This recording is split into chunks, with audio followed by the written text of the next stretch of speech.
অবশ্যই আমাদের সর্বোচ্চ চেষ্টা অব্যাহত থাকবে। শিক্ষার মান উন্নয়নে আমরা কাজ করে যাব আমাদের সংগঠনের পক্ষ থেকে, এবং আমাদের সংগঠনের প্রতি আপনাদের সুদৃষ্টি অবশ্যই আমরা প্রত্যাশা করি। এবং এই প্রত্যাশার মাধ্যমে আমি বলতে চাই যে আমাদের দেশনেত্রী বেগম খালেদা জিয়া শারীরিক সুস্থতার জন্য সবার নিকট দোয়া চাচ্ছি।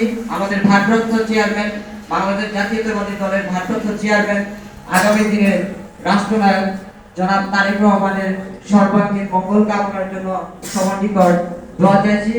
এবং আজকের যারা এই প্রোগ্রামে কষ্ট করে উপস্থিত হয়েছেন, আমাদের প্রধান অতিথি, প্রধান আলোচক মহোদয় সহ বিশেষ অতিথিবৃন্দ, আমার সামনে উপবিষ্ট শ্রদ্ধাভাজন ব্যক্তিবর্গ, সবার প্রতি বাংলাদেশ শিক্ষা পর্যবেক্ষক ফোরামের পক্ষ থেকে কৃতজ্ঞতা জানাচ্ছি, ধন্যবাদ জানাচ্ছি।